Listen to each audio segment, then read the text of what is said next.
Le jour où tout devait être lumière, le monde s'est effondré dans un silence qu'aucune musique ne pouvait couvrir. Quand sa mère s'est levée, le verre de champagne tremblant dans sa main, son regard a transpercé la salle comme une lame. Ses mots ont claqué, brisant l'air, dévoilant un secret que j'avais cru enfoui pour toujours.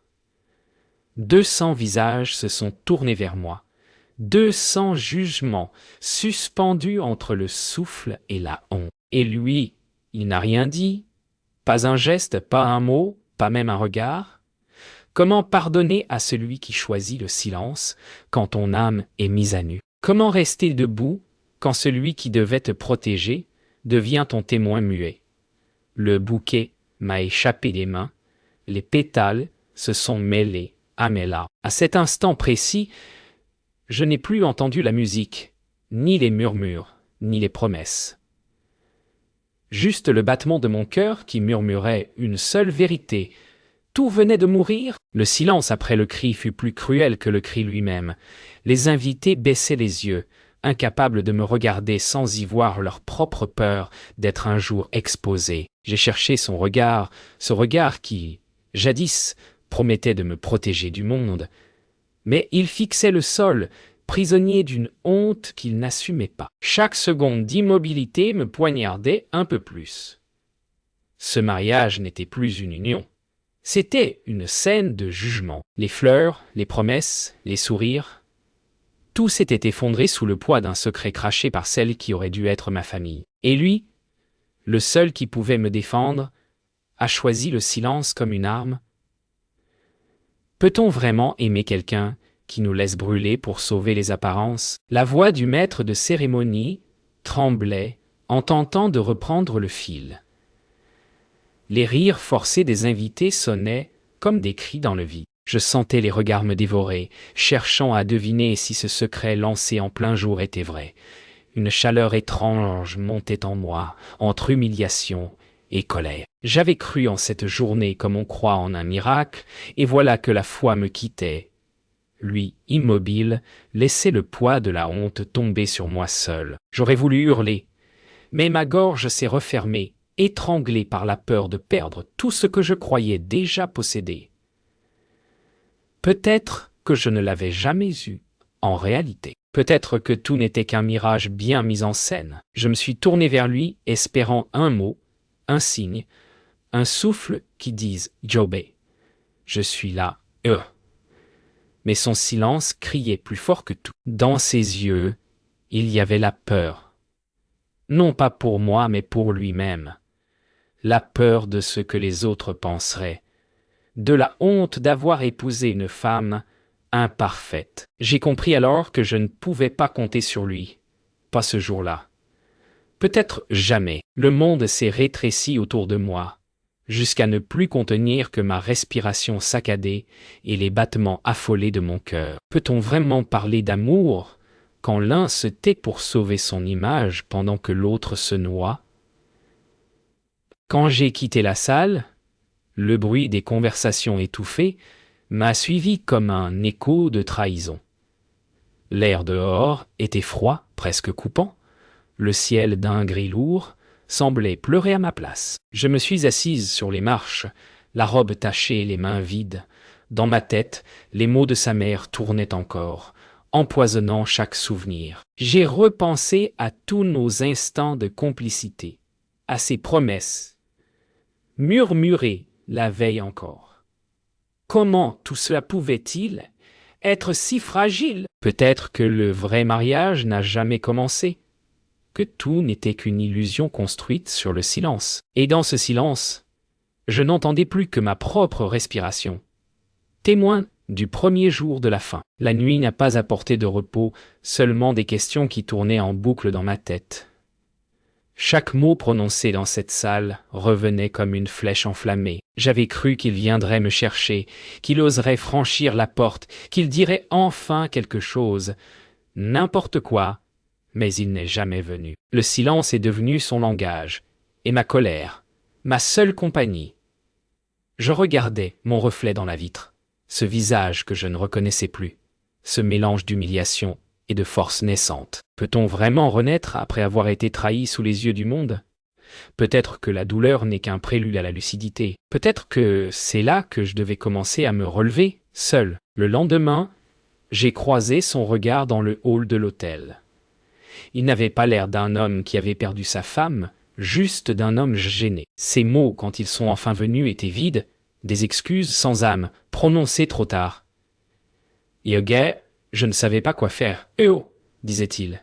« Mais choisir de ne rien faire, c'est déjà trahir, non ?» Je l'ai écouté mentir par omission, éviter la vérité avec cette lâcheté douce qui tue plus lentement que la colère. Et moi, j'ai compris que mon amour, celui qui me semblait si pur, était mort la veille, au milieu des applaudissements étouffés. Je suis rentré seul dans notre appartement.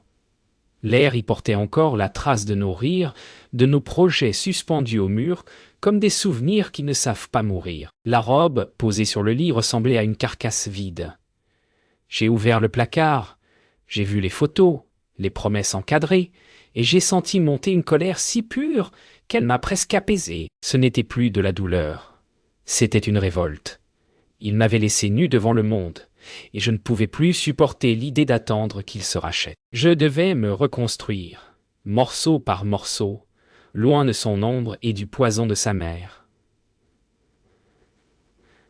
Il m'a appelé encore et encore, mais je n'ai pas répondu. Chaque vibration du téléphone sonnait comme un rappel de ce que j'avais perdu.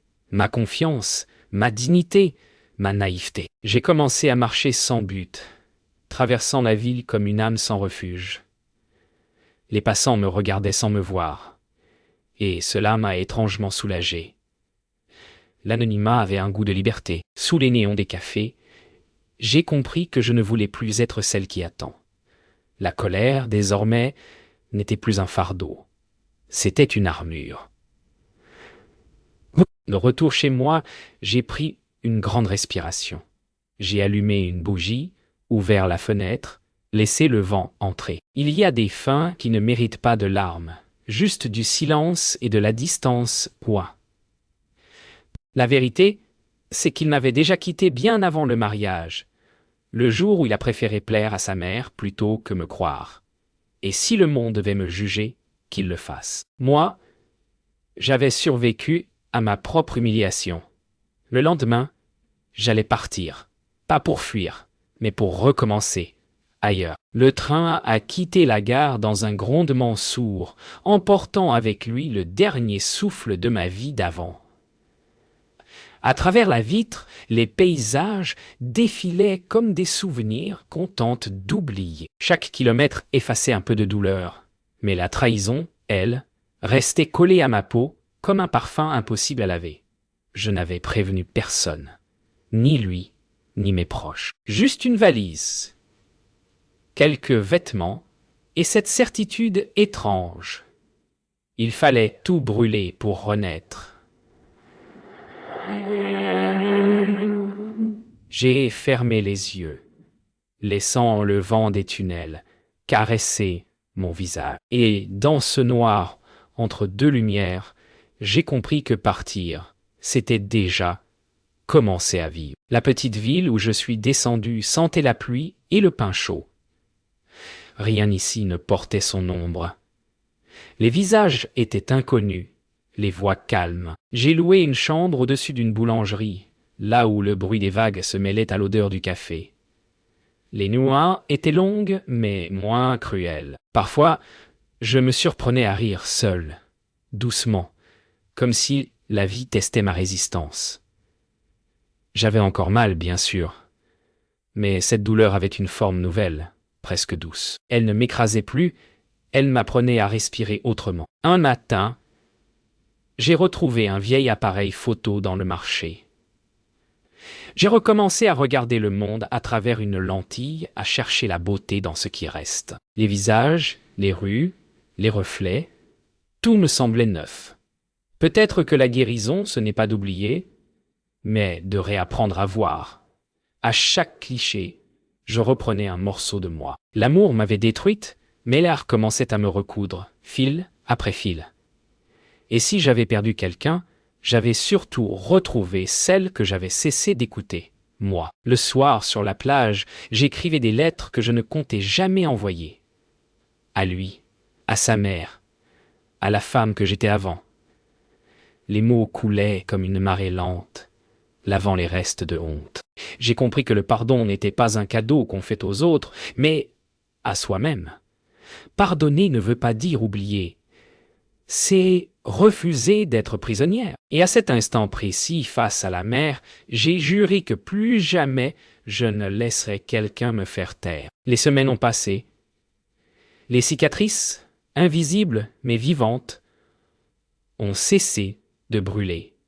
J'ai trouvé un travail dans un petit atelier de photos. Les gens m'y appelaient par mon prénom sans me relier à personne d'autre.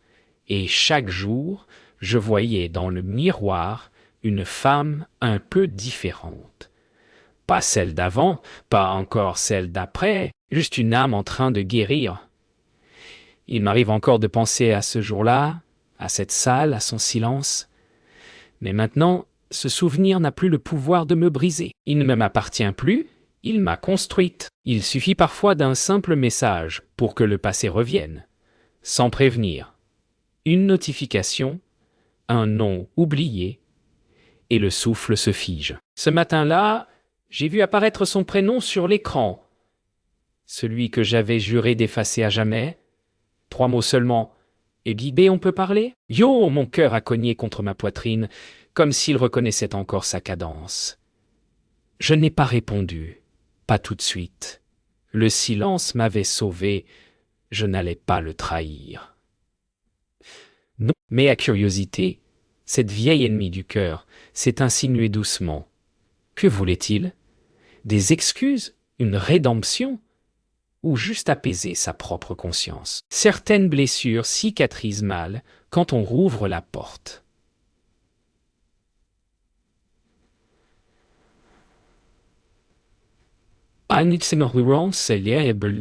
Toute la journée, j'ai essayé d'ignorer ce message, mais ces mots tournaient dans ma tête, se mêlant à la lumière, au bruit des vagues, à tout ce que j'avais construit pour oublier. Finalement, j'ai répondu d'un mot « Ego et pourquoi ?» Yo, il a fallu moins d'1 minute pour qu'il réponde. Il disait qu'il regrettait, qu'il n'avait jamais voulu que sa mère me détruise, qu'il m'aimait encore. J'ai lu et relu ces phrases, sans savoir si je devais pleurer ou rire. Comment pouvait-il parler d'amour, après avoir regardé mon monde s'effondrer sans lever un doigt? Parfois les excuses arrivent trop tard, quand elles ne sont plus qu'un écho creux. Le soir, il m'a appelé. Sa voix, si familière, a traversé la ligne comme un souvenir que j'aurais préféré laisser mort. Il voulait me voir, parler, et tourner la page ensemble, yo, disait-il. Je n'ai rien répondu. Derrière lui, j'ai entendu la voix de sa mère, lointaine, mais reconnaissable entre mille. Cette femme qui avait crié mon secret devant le monde. Alors, j'ai raccroché. Le silence, encore une fois, est devenu mon refuge. Je me suis regardé dans le miroir, le téléphone encore dans la main. Et j'ai compris, le passé ne revient pas toujours pour se réparer. Parfois, il revient pour tester ta force. Quelques jours plus tard, il est venu jusqu'ici. Je l'ai vu à travers la vitrine de l'atelier, hésitant, perdu, comme un fantôme qui aurait oublié son rôle. Mon souffle s'est suspendu. Il n'avait pas changé. Toujours la même allure soignée, le même regard trop calme pour être sincère. Il m'a dit qu'il voulait s'expliquer, que sa mère regrettait, qu'ils avaient compris trop tard. Mais moi, j'avais cessé d'attendre leur compréhension. Je l'ai écouté parler, sans colère, sans larmes, juste avec la distance de celle qui n'appartient plus à l'histoire qu'on tente de lui rejouer. Il a fini par dire ce qu'il n'avait jamais osé, que ce secret, celui que sa mère avait révélé, c'était lui qui l'avait confié, un soir, par faiblesse, par peur, par besoin d'être compris. Elle s'en était servie pour me détruire. J'ai senti mes mains trembler, mais pas mon cœur. Il était trop tard pour la rage, trop tard pour la douleur. J'ai compris que ce que j'avais perdu, ce n'était pas un homme, mais une illusion. Je lui ai simplement dit Eoga, tu m'as déjà tout pris sauf ma paix. Ne viens pas la chercher. Yo, et je suis parti, sans me retourner. Derrière moi, le bruit des vagues a couvert le dernier mot qu'il n'a jamais su dire. La nuit qui a suivi leur ultime rencontre fut longue, presque irréelle. Les mots qu'il avait prononcés tournaient encore dans la pièce, comme des ombres refusant de mourir. Il avait trahi non par haine, mais par faiblesse. Et c'était peut-être pire. La faiblesse détruit plus sûrement que la méchanceté, parce qu'elle se cache derrière des yeux qui disent « Je t'aime ». Allongé sur le sol, j'écoutais le silence. Ce silence qui jadis m'avait brisé. Aujourd'hui, il me protégeait. Peut-être que c'est ça, la vraie guérison. Ne plus vouloir comprendre. Accepter que certaines blessures ne trouvent jamais de sens, mais qu'on peut tout de même continuer à respirer. Au matin, j'ai décidé de retourner là où tout avait commencé. Pas pour pardonner, mais pour constater. L'église où j'avais dit « Oga », oui, « oh » m'attendait, vide, froide, comme un souvenir figé. Je me suis avancé jusqu'à l'autel, chaque pas résonnant comme un écho d'autrefois. La robe que je portais ce jour-là n'était plus qu'un souvenir froissé au fond d'une valise. Mais je sentais encore son poids. J'ai fermé les yeux, imaginant le silence, les regards, le cri. Puis j'ai soufflé doucement, comme pour disperser les fantômes. J'étais enfin revenu, non pour me souvenir, mais pour refermer la porte. En quittant l'église, j'ai croisé un groupe de jeunes mariés prenant des photos. Leurs rires m'ont frappé comme une mélodie oubliée. Pendant un instant, j'ai senti la nostalgie me frôler, mais pas la douleur. J'ai souri, sincèrement. Parce que l'amour, malgré tout, restait beau. Ce n'était pas lui qui m'avait détruite, c'était la peur qu'on avait mise autour. L'amour n'avait jamais été le problème. J'avais simplement choisi le mauvais visage pour le porter. Et peut-être qu'un jour, quand la mer serait plus calme en moi, j'accepterais de l'aimer à nouveau. Autrement, mieux. De retour dans la petite ville, j'ai organisé une exposition. Des photos de visages inconnus, des regards perdus, des instants suspendus. Chaque cliché portait une part de ma guérison. Les visiteurs ne voyaient peut-être que des images, mais moi, j'y voyais mon propre chemin. Quand une vieille femme m'a dit que mes photos joguées parlaient de silence et de lumière haut, j'ai compris que tout ce que j'avais vécu avait servi à ça, transformer la douleur en beauté. Et, pour la première fois depuis longtemps, j'ai senti la paix prendre racine au creux de ma poitrine. Ce soir-là, seul face à la mer, j'ai compris que la trahison ne m'avait pas détruite. Elle m'avait révélé. J'avais appris à perdre sans me perdre, à tomber sans cesser d'espérer. Le vent soufflait fort, mais il ne faisait plus peur. J'ai regardé l'horizon et j'ai murmuré « Merci ». Non pas à lui ni à sa mère, mais à la vie, pour m'avoir forcé à renaître. Les vagues frappaient les rochers, éclatant en éclats d'argent, et dans ce vacarme, j'ai enfin entendu la réponse à toutes mes questions. Le chagrin n'est pas une fin, c'est un passage. Les jours suivants ont glissé comme des feuilles portées par le vent. Rien n'était spectaculaire, et pourtant tout avait changé. Je me levais tôt, je travaillais, je riais parfois sans y penser. La douleur avait cessé d'être une plaie. Elle était devenue un souvenir, une preuve. Chaque cicatrice racontait une victoire, non une défaite. Un matin, en me regardant dans le miroir, j'ai réalisé que mes yeux ne cherchaient plus quelqu'un d'autre à travers leurs reflets. Ils cherchaient juste la paix. Peut-être que la renaissance ne vient pas d'un miracle, mais du moment où l'on cesse enfin de se fuir. C'est un inconnu qui a, sans le vouloir, rallumé une étincelle. Un client venu faire développer de vieilles pellicules. Il avait ce regard tranquille de ceux qui écoutent vraiment. Nous avons parlé d'art, de lumière, de blessures qu'on transforme en beauté. Rien d'intime, juste des mots simples mais vrais. En le regardant partir, j'ai compris que je n'avais plus peur. La trahison ne m'avait pas enchaîné à la méfiance, elle m'avait appris à reconnaître la sincérité. Peut-être que la vie ne rend pas ce qu'elle prend, mais elle offre parfois mieux.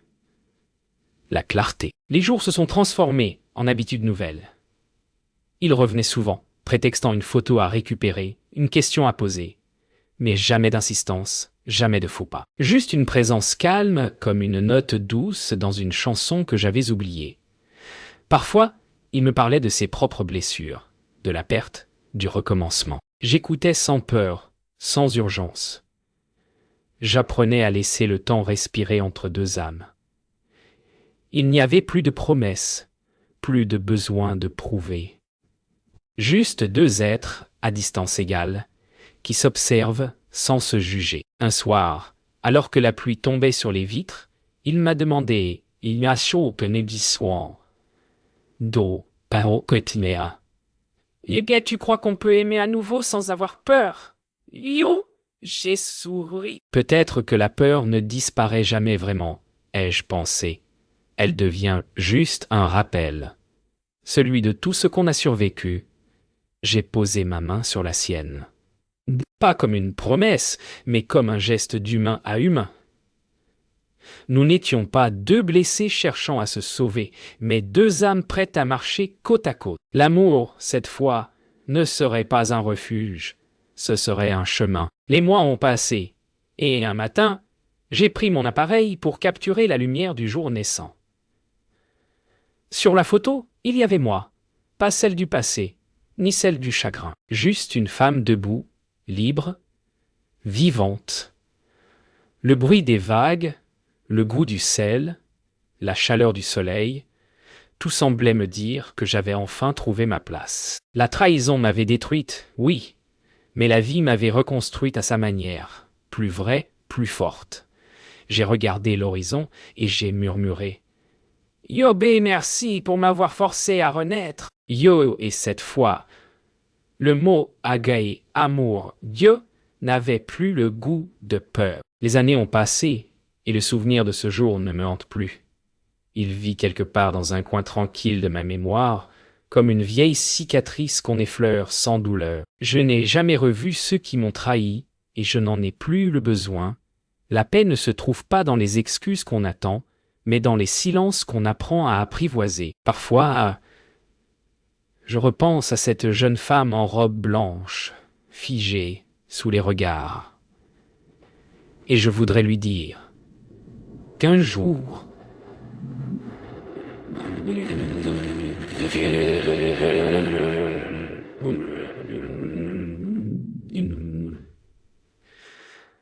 que son cœur brisé deviendra sa plus grande lumière. Ma galerie est devenue un lieu de passage pour ceux qui cherchent un écho à leurs propres blessures. Des inconnus viennent, regardent mes photos et me disent qu'elles leur parlent. Ce n'est pas de technique dont ils parlent.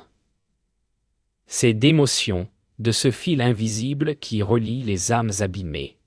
J'ai compris que raconter, c'est aussi guérir les autres, un peu. Je ne photographie plus pour fuir, mais pour témoigner. Chaque image est une réponse silencieuse à la honte qu'on m'avait imposée. J'ai transformé ma douleur en lumière, et dans cette lumière, je vois le visage de ma liberté. Un jour, une jeune femme est venue me voir après une exposition. Ses yeux étaient pleins de larmes. Elle m'a dit « Eoge, votre histoire ressemble à la mienne. » Yo, je n'ai rien répondu. Je l'ai simplement prise dans mes bras.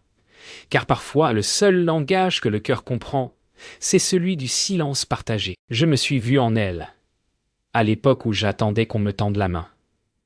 Ce jour-là, j'ai compris que la trahison, si elle ne disparaît jamais vraiment, peut devenir un pont vers les autres. On ne guérit pas seul, on guérit ensemble à force de se reconnaître dans la douleur. Point pour et ici, c'est dire pro douleur. Ce soir, en regardant la mer, j'ai repensé à tout ce que j'ai traversé.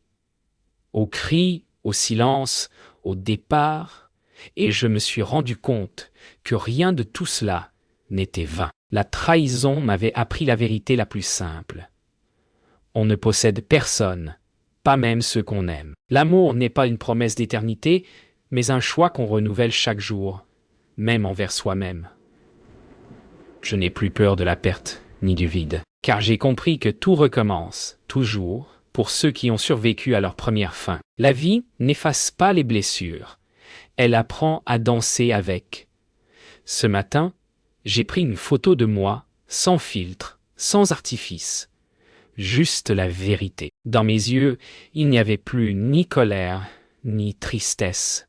Seulement la paix de celle qui a tout perdu et tout retrouvé autrement. Si je devais résumer cette histoire, je dirais qu'elle parle de trahison, oui, mais surtout de renaissance. Parce qu'au bout de la chute, il y a toujours une main invisible, celle qu'on tend enfin à soi-même. Et c'est là, dans ce geste simple, que commence la vraie liberté.